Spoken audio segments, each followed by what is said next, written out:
कुछ कंडीशंस ऐसी है जहां ये हाफ वेव रेक्टिफिकेशन काम कर जाता है। एक ही डायरेक्शन में करंट का फ्लो है, भले ही वो रुक रुक कर हो रहा हो, ये काम कर जाएगा। बैटरी चार्जिंग के लिए ये हाफ वेव रेक्टिफायर काम कर जाएगा। 1/100 सेकेंड के लिए बैटरी चार्ज होगी, फिर अनदर 1/100 सेकेंड के लिए बैटरी चार्ज नहीं होगी, चल जाएगा काम। लेकिन अगर कहीं डिस्प्ले है, साउंड सिस्टम है, तो ये रुक रुक कर मिलने वाली आउटपुट से काम नहीं चलेगा, क्योंकि साउंड और डिस्प्ले दोनों डिस्टॉर्ट हो जाएंगे। 1/100 सेकेंड के लिए आपको साउंड सुनाई देगी, अनदर 1/100 सेकेंड के लिए साउंड नहीं सुनाई देगी। तो यहाँ हमें चाहिए कि करंट एक ही डायरेक्शन में चले और लगातार चलती रहे, बीच में गैप ना हो, इंटरमिटेंट गैप ना हो बीच में। उसके लिए यूज करते हैं full wave rectifier. Full wave rectifier पूरी की पूरी वेव को पूरी तरह से रेक्टिफाई कर देता है।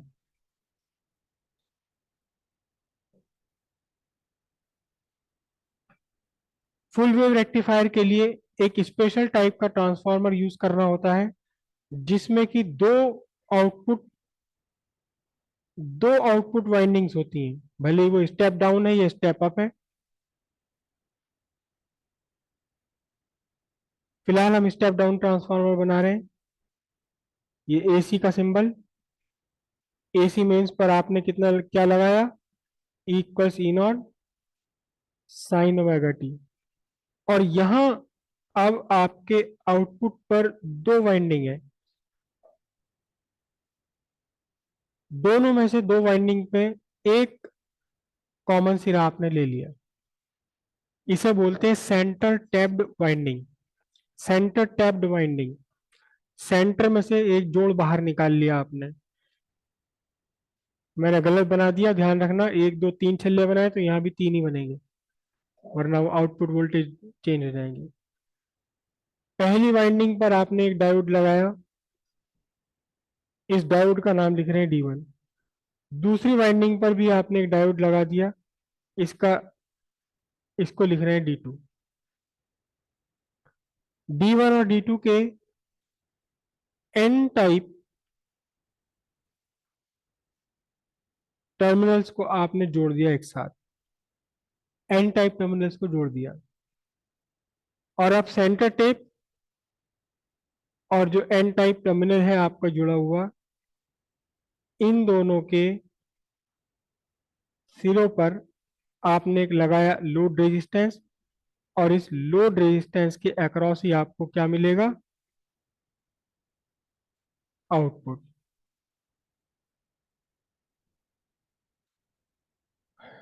अब पहले वाली कंडीशन हम लेते हैं।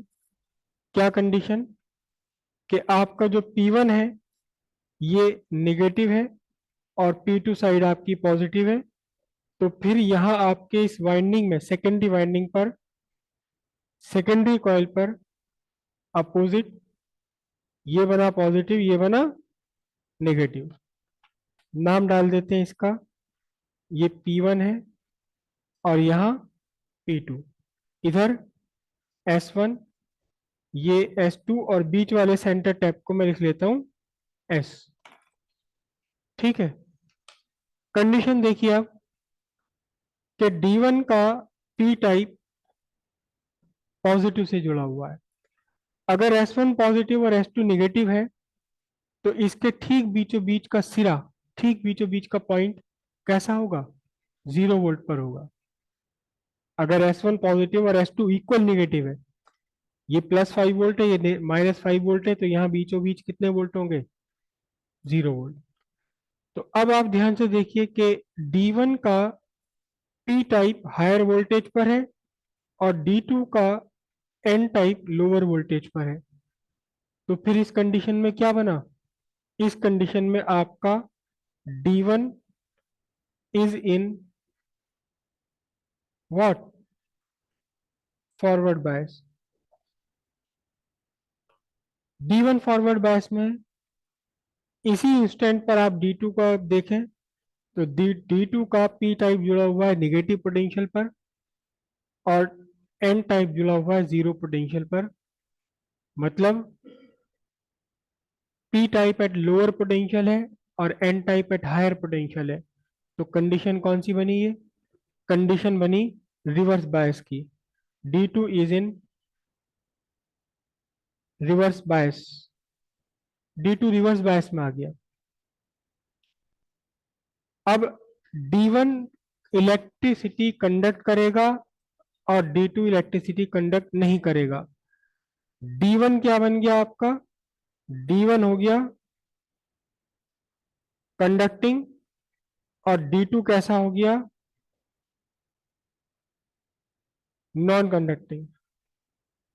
जब D1 कंडक्टिंग है तो D1 ने अपने अंदर से करंट का फ्लो मेंटेन करा दिया। ये करंट का फ्लो आई, ये करंट का फ्लो आई। करंट का फ्लो कहां से कहां बना आपका? लोड रेजिस्टेंस में। मैं लोड रेजिस्टेंस के अक्रॉस भी पॉइंट का नाम लिख देता हूं। लोड रेजिस्टेंस के अक्रॉस पॉइंट का नाम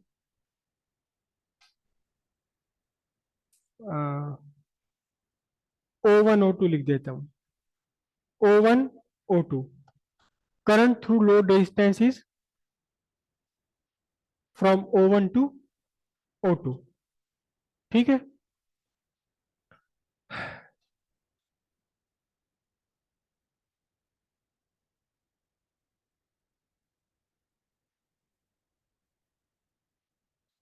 करंट थ्रू लोड रेजिस्टेंस क्या है? From O1 to O2। O1 से O2 की तरफ है। कब?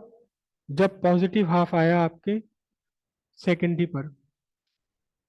अब इसका उल्टा कंडीशन लीजिए, जब S1 हो जाए नेगेटिव और S2 हो जाए पॉजिटिव।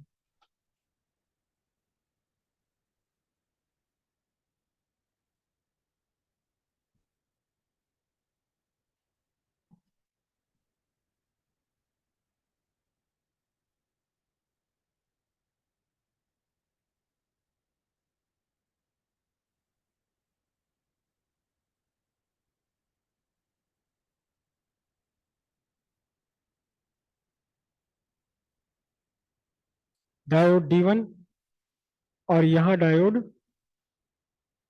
D2, दोनों के एन टाइप क्रिस्टल एक साथ जुड़े हुए और सेंटर टैप और एन टाइप के बीच आपने लगाया लोड रेजिस्टेंस। ये लिखा O1, ये लिखा O2। O1 O2 के अक्रॉस आपको लेना है आउटपुट। ये आपका आउटपुट बना। कंडीशन क्या बनी अब आपकी? ये S1 है, ये S2 है और ये S। यहाँ P1 P2। पोलैरिटी बदल गई, P1 हो गया पॉजिटिव, P2 हो गया नेगेटिव। कॉरस्पॉन्डिंगली S1 बना नेगेटिव, S2 बना पॉजिटिव और S अभी भी कहाँ है? 0 वोल्ट पर है। S अभी भी 0 वोल्ट पर है। S अभी भी 0 वोल्ट पर है। तो अब यहाँ देखिए ध्यान से, D2 का P टाइप जुड़ा हुआ है पॉजिटिव से और D2 का N टाइप जुड़ा हुआ है जीरो पोटेंशियल पर, यानी लोअर पोटेंशियल पर। तो आप क्या लिखेंगे? आप लिखेंगे D2 is in forward bias, D1 is in reverse bias. क्यों? क्योंकि D1 का P टाइप जुड़ा हुआ है नेगेटिव वोल्टेज पर, लोअर वोल्टेज पर, और N टाइप जुड़ा हुआ है जीरो यानी हायर वोल्टेज पर। तो D2 हो गया रिवर्स बायस में। रिवर्स बायस में D2 हो गया तो D2 तो सॉरी D1 रिवर्स बायस में D2 क्या बन गया आपका? D2 कंडक्टिंग स्टेट में आ गया एंड D1 क्या बन गया आपका? D1 आपका बन गया नॉन कंडक्टिंग। D1 आपका नॉन कंडक्टिंग। D1 D2 ने करंट अलाउ किया, ये करंट स्टैब्लिश हो गया सर्किट में। ध्यान से देखें, लोड रेजिस्टेंस में करंट की डायरेक्शन कहाँ है? अभी भी लोड रेजिस्टेंस में करंट की डायरेक्शन O1 से O2 है। ठीक है, तो करंट थ्रू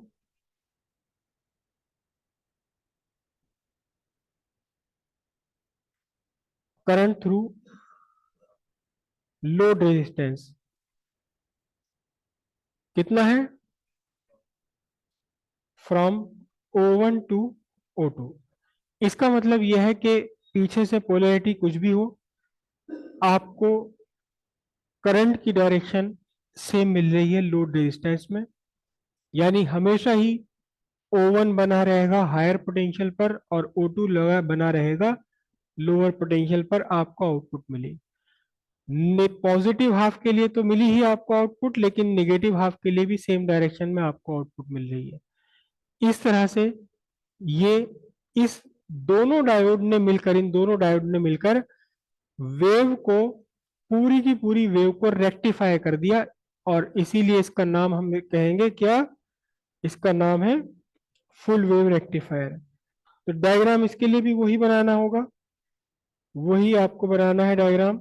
डायग्राम एग्जाम में दोनों आ रहे हैं। पहले डायग्राम पर आपको क्या लेना है? Input voltage. और दूसरे डायग्राम पर आपको क्या लेना है?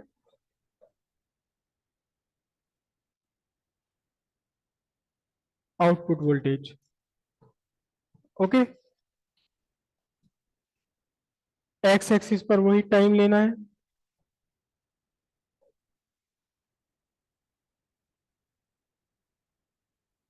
प्रिसाइज डायग्राम के लिए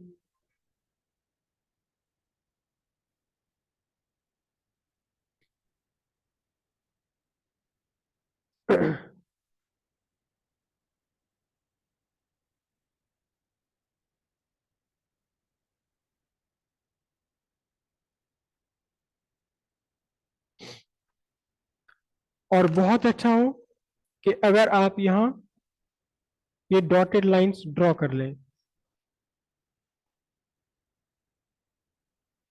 कई बार ये एग्जाम में बना हुआ आ चुका है डायग्राम, और उस डायग्राम में इस तरह की लाइंस बनी हुई थी। तो इससे और भी ज्यादा क्लियर हो जाएगा कि इनपुट के कॉरस्पॉन्डिंग आपको क्या आउटपुट मिल रही है। इनपुट आपकी वही की वही बनेगी, वेरिएबल। कैसी? पॉजिटिव हाफ, फिर उसके बाद नेगेटिव हाफ, फिर उसके बाद पॉजिटिव हाफ। एक पॉजिटिव हाफ और एक नेगेटिव हाफ मिल करके एक साइकिल कंप्लीट होती है।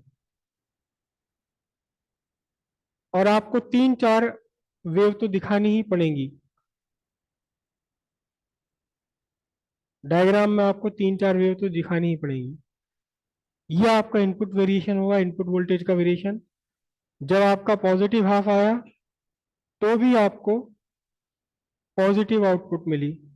जब निगेटिव हाफ अपियर हुआ तो भी आपकी आउटपुट सर्किट में सेम डायरेक्शन में करंट है, तो भी आपको क्या मिल रहा है? सेम डायरेक्शन में आउटपुट आपको मिल रही है। तो यहाँ 1/100 सेकेंड का जो बीच का गैप था, वो गैप यहाँ से खत्म हो गया पूरी तरह से। और आपको करंट लगातार मिलती रहेगी। हालांकि ये करंट कांस्टेंट नहीं है, घटती बढ़ती हुई करंट है, लेकिन फिर भी आपको करंट लगातार मिलती ही रहेगी। बीच में कोई भी गैप यहां नहीं आने वाला। राइट?